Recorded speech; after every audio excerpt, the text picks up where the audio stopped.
बहू या नौकरानी। आज की कहानी जिसका टाइटल है बहू या नौकरानी, एक दर्द भरी कहानी आपको कुछ जानी पहचानी लग सकती है, क्योंकि ये कहानी एक ऐसी औरत की है जिसे उसके परिवार और पति के घर में ही किसी नौकरानी की तरह जीवन व्यतीत करना पड़ता है। जानी पहचानी इसलिए क्योंकि हमारे देश में कहीं यही कहानी हर दूसरी महिला की है। इसलिए एक बार इस कहानी को पूरा पढ़ें। पूरे 4 साल बाद हेमंत कनाडा से लौटा था। कनाडा में एक ब्यूटी प्रोडक्ट्स बनाने वाली कंपनी के लिए हेमंत काम करता था। हेमंत अपने देश अपने घर लौटकर काफ़ी खुश था। एयरपोर्ट पर उतरते ही हेमंत की नज़रें अपने परिवार वालों को खोजने लगीं। जल्दी ही उसे अपने माँ बाप, भाई भाभी, बड़ी बहन और खुद की 3 साल की बच्ची भी एयरपोर्ट पर खड़े नजर आई। लेकिन उसकी नज़रें शोभा को खोज रही थीं। वो सोचने लगा, ये शोभा मुझे मिलने क्यों नहीं आई, और ऊपर से उसने हमारी छोटी सी बच्ची को भी यहाँ भेज दिया। अश्विन एयरपोर्ट पर सबसे हंसी खुशी मिला। फिर उसने शोभा के बारे में पूछा तो उसकी दीदी बोल पड़ी, भाई वो घर पर ही है, तुम्हारे लिए खाना तैयार कर रही है। वह तो आज ही तुम्हारे आने की खुशी में काम करने लगी है, वरना वो कोई काम करती कहाँ है। अश्विन ने अपनी बेटी को प्यार से उठा लिया, लेकिन उसकी बेटी उसे देखकर रोने लगी। लाओ मुझे दो बच्ची को, वह तुम्हें काफ़ी दिनों बाद देख रही है ना, इसलिए पहचान नहीं पा रही होगी। कहते हुए दीदी ने बच्ची को अपने पास ले लिया। सभी टैक्सी में बैठकर अपने घर की तरफ रवाना हुए। अश्विन अपने परिवार से मिलकर खुश था, लेकिन ये बात कि शोभा उसे एयरपोर्ट पर मिलने नहीं आई उसे काफ़ी परेशान कर रही थी। वो सोचने लगा, क्या खाना बनाना इतना ज़्यादा ज़रूरी था, मुझसे मिलने से भी ज़्यादा, और वो भी तब जब मैं 4 साल बाद वापस आया हूँ। इन्हीं ख्यालों में घर तक का आधा रास्ता बीत गया। अब उसकी बच्ची उसे देखकर रो नहीं रही थी, इसलिए अश्विन उसके साथ खेलने लगा। बाकी का आधा रास्ता भी खत्म हुआ और सब घर पहुंच गए। गाड़ी की आवाज़ सुन शोभा बालकनी में आकर खड़ी हो गई और अश्विन की तरफ देखने लगी। अश्विन भी जैसे ही गाड़ी से उतरा उसने पहले दरवाजे की तरफ और बाद में बालकनी की तरफ नजरें घुमाई, जैसे वह सुबह को ही देखना चाहता हो। अश्विन से नजरें मिलते ही शोभा के चेहरे पर मुस्कान झलक पड़ी। अश्विन भी उसे देखकर हल्के से मुस्कुरा दिया। सभी घर के अंदर गए। शोभा सबके लिए पानी लेकर आई और सभी को पानी देने के बाद फिर से किचन में चली गई चाय बनाने के लिए। थोड़ी देर तक सभी परिवार वालों से बातें करने के बाद अश्विन शोभा को बुलाने लगा। माँ ने उसे बीच में टोकते हुए कहा, रहने दो उसे किचन में, थोड़ा काम कर लेने दो, बाद में अपने आप आ जाएगी। तुम बैठो यहाँ मेरे पास, वैसे भी कहाँ ज़्यादा काम करती है वह। अश्विन यही बात दूसरी बार शोभा के बारे में सुन रहा था।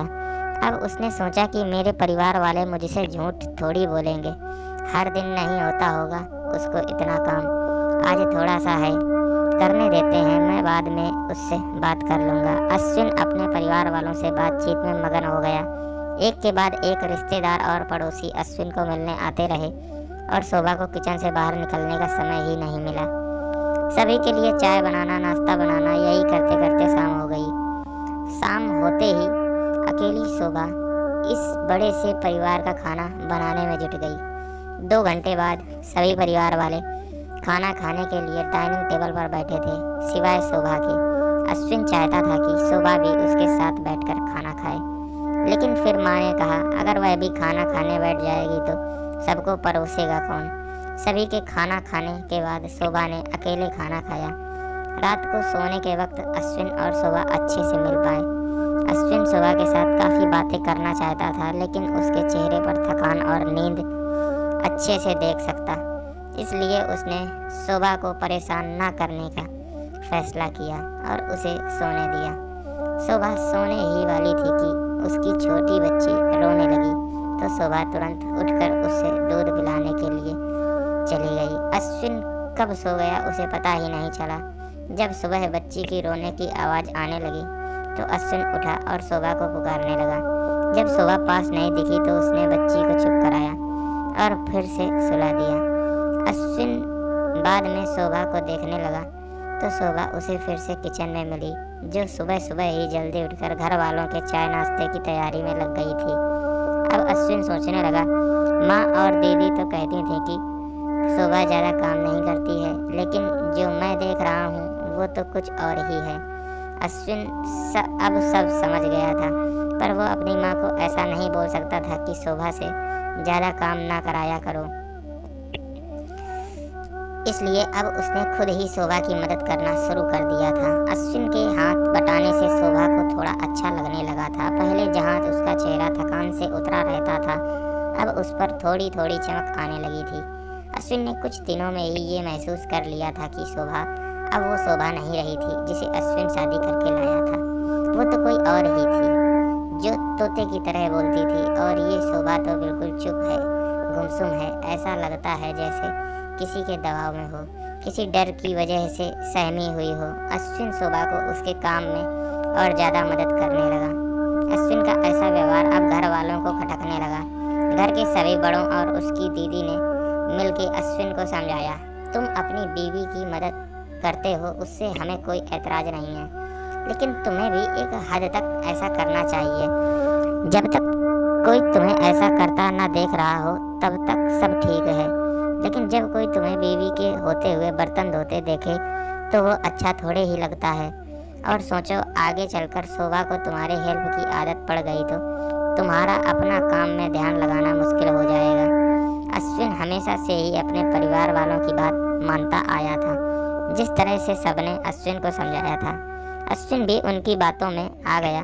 अब अश्विन शोभा की मदद करने से कतराता था। कभी कभार वह बच्ची के लिए दूध गर्म कर लिया करता, उससे ज़्यादा कुछ नहीं। घर वालों ने अश्विन को विदेश जाने से मना कर दिया और कहा कि यहीं पर कुछ काम कर लो।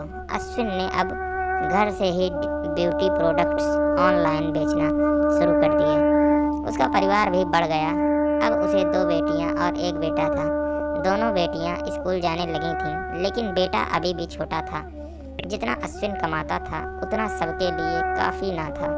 काफ़ी सोच विचार करने के बाद अश्विन ने यह फैसला किया कि वह अब शोभा के साथ शहर में जाकर रहेगा, जहां पर शोभा भी काम कर पाएगी और वह घर से ही अपने ब्यूटी प्रोडक्ट्स बेचना शुरू रखेगा। इस तरह से वे अपने पैसों की तंगी को पूरा करेंगे। परिवार वालों ने भी अश्विन को इजाज़त दे दी। अश्विन चाहता था कि माँ भी उसके साथ रहे, लेकिन माँ को शहर में आना मंजूर ना था।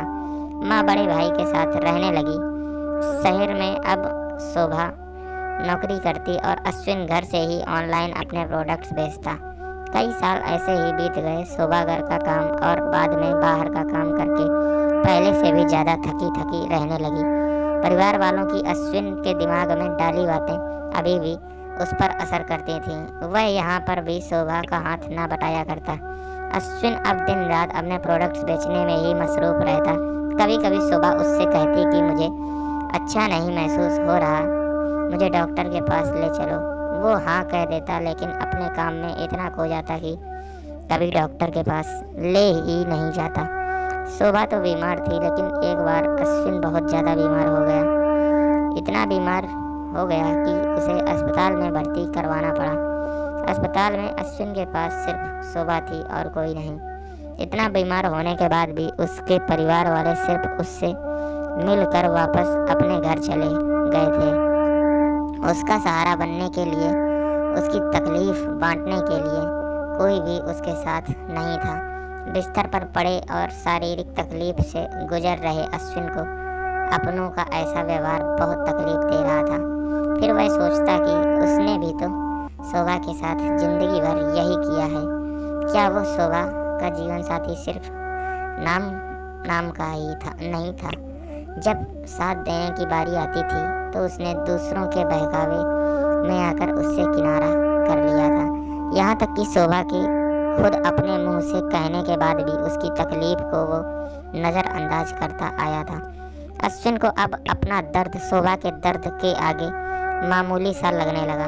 उसके दर्द को ना बांटकर उसने बहुत बड़ा गुनाह किया हो, ऐसा उसे लगने लगा।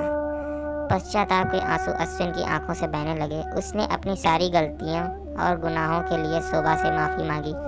दोस्तों, जीवन साथी का मतलब होता है जीवन के हर उतार चढ़ाव में जीवन के हर मोड़ में जो साथ दे। साथ होने और साथ देने में उतना ही फर्क होता है जितना सिर्फ वादा करने में और सचमुच वादा निभाने में होता है। दोस्तों, एक पत्नी की दर्द भरी कहानी पति के दृष्टिकोण से हमने बयां की है। इस कहानी को पढ़कर किसी भी पति या पत्नी का अपने जीवन साथी के प्रति व्यवहार सुधर जाएगा, तो इस कहानी को लिखने का उद्देश्य सफल हो जाएगा। पूरी कहानी पढ़ने के लिए धन्यवाद। मित्रों, अगर आप सभी को ये कहानी पसंद आई हो तो चैनल को सब्सक्राइब और वीडियो को लाइक करना ना भूलें।